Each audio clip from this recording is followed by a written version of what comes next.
নমস্কার সম্মানীয় দর্শক বৃন্দ, ডিজিটাল সহায়ক বাংলা চ্যানেলে সকলকে স্বাগতম জানায়। আপনার কাছে কি এই রকম পুরনো দলিল রয়েছে? 1980-85 সালের দলিল। জমিটি কিনেছেন ঠিকই, কিন্তু নিজের নামে রেকর্ড করতে পারেননি। চিন্তা করবেন না, বর্তমান ডিজিটাল যুগে জমি মিউটেশন বা রেকর্ড করা খুব সহজ হয়েছে। খুব অল্প টাকায় জমির রেকর্ড করতে পারবেন।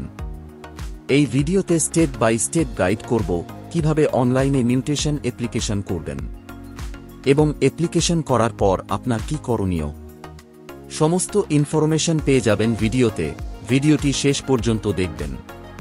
প্রথমে বাংলার ভূমি পোর্টাল ওপেন করবেন এবং সাইন ইনে ক্লিক করে লগ ইন করে নেবেন। পোর্টালে লগ ইন করার পর সিটিজেন সার্ভিসে ক্লিক করবেন। ক্লিক করার পর অনলাইন অ্যাপ্লিকেশন অপশনে ক্লিক করে মিউটেশন অপশনে ক্লিক করবেন। ক্লিক করার পর মিউটেশন ফর্মও ওপেন হয়ে যাবে। প্রথমে জেলার নাম সিলেক্ট করবেন, তারপর ব্লকের নাম সিলেক্ট করবেন এবং মৌজার নাম সিলেক্ট করবেন। তারপর পার্টিকুলার্স অফ অ্যাপ্লিকেন্ট সেকশনে আসবেন। অ্যাপ্লিকেশন টাইপ সেলফ সিলেক্ট করবেন। যেহেতু নিজে বা কোনো সাইবার ক্যাফে অ্যাপ্লিকেশনটি করছেন, আবেদনকারী যে মৌজার জমি কিনেছে সেই মৌজাতে আগে থেকে কোনো জমির খতিয়ান থাকলে ইয়েসে ক্লিক করবেন, না থাকলে নোতে ক্লিক করবেন। জমিটি ইন্ডাস্ট্রিয়াল পারপাসে কিনে থাকলে ইয়েসে ক্লিক করবেন, অন্য পারপাসে কিনে থাকলে নোতে ক্লিক করবেন। এখানে বলছে ইজ দ্য সেলার রেকর্ডেড ওনার, অর্থাৎ যে ব্যক্তির কাছে জমিটি কিনেছেন সেই ব্যক্তির নামে জমিটি থাকলে ইয়েসে ক্লিক করবেন এবং অন্য ব্যক্তির নামে জমিটি থাকলে নোতে ক্লিক করবেন এবং নোতে ক্লিক করার পর চেন ডিডের ডিটেলস এন্ট্রি করতে হবে। এখানে আপনার মনে প্রশ্ন থাকতে পারে যে চেন ডিড কি।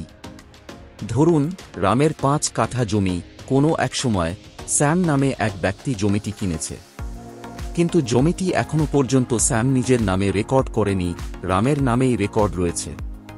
কিন্তু স্যাম সেই জমিটিকে আবার দলিল মূল্যে যদু নামে এক ব্যক্তিকে বিক্রি করেছে। অর্থাৎ স্যামের কাছে যে দলিলটি রয়েছে সেটি হচ্ছে পিট দলিল বা chain did.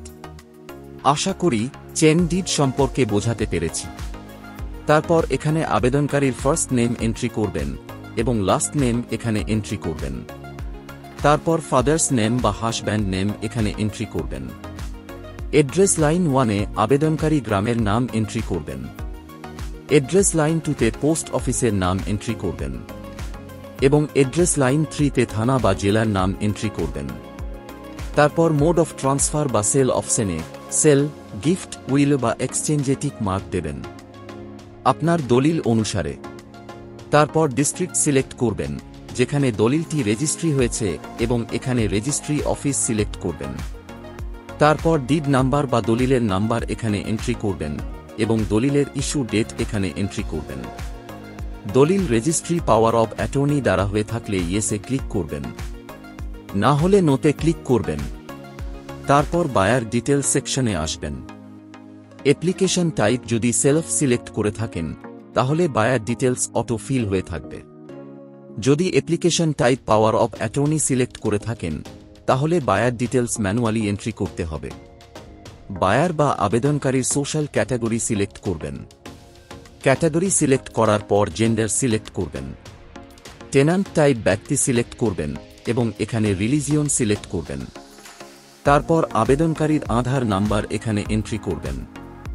Aadhaar number entry করার পর আধার রেজিস্টার মোবাইল নাম্বার অথবা ব্যাংকের সাথে রেজিস্টার মোবাইল নাম্বার এন্ট্রি করবেন। এন্ট্রি করার পর ট্যাব প্রেস করবেন। ট্যাব প্রেস করার পর মোবাইলে ওটিপি আসবে, ওটিপির ঘরে এন্ট্রি করবেন। তারপর ইমেল আইডি এখানে এন্ট্রি করবেন এবং ট্যাব প্রেস করবেন। ইমেলে ওটিপি আসবে, ওটিপির ঘরে এন্ট্রি করবেন। তারপর পার্টিকুলার্স অফ ট্রান্সফার সেকশনে আসবেন। এখানে সেলার ডিটেলস এন্ট্রি করতে হবে, অর্থাৎ যে ব্যক্তি জমিটি বিক্রি করেছে।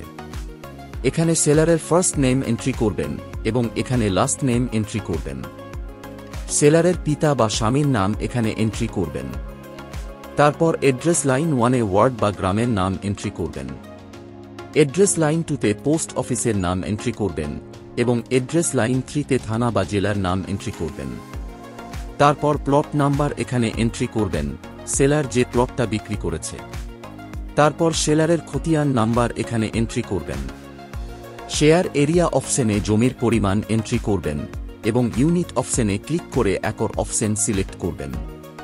তারপর ল্যান্ড ক্লাসিফিকেশন অপশনে ক্লিক করে জমির শ্রেণী সিলেক্ট করবেন দলিল অনুসারে। পারপাস অফ মিউটেশন অপশনে জমিটি কি পারপাসে ব্যবহার করবেন তা সিলেক্ট করবেন জমির শ্রেণী অনুযায়ী।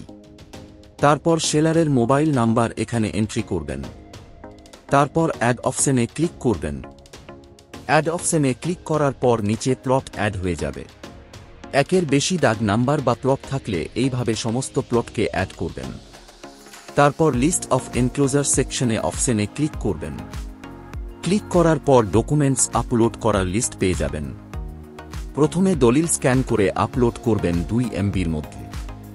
মনে রাখবেন দলিল আপলোড করা বাধ্যতামূলক। 2 উত্তরাধিকারের সূত্রে জমি মিউটেশন হলে উত্তরাধিকার শংসাপত্র আপলোড করবেন। 3 পিট দলিল থাকলে আপলোড করবেন। 4 হাল খাজনার রসিদ থাকলে আপলোড করবেন। ডকুমেন্টস আপলোড করার সময় মনে রাখবেন প্রতিটি ফাইল সাইজ 2 MBর বেশি হওয়া চলবে না। তারপর ফিস স্ট্রাকচার সেকশনে আসবেন। এখানে কৃষি জমি, অকৃষি জমি ও কমার্শিয়ালের ক্ষেত্রে পার ডেসিমেলে কত টাকা ফিস লাগে তা দেওয়া আছে।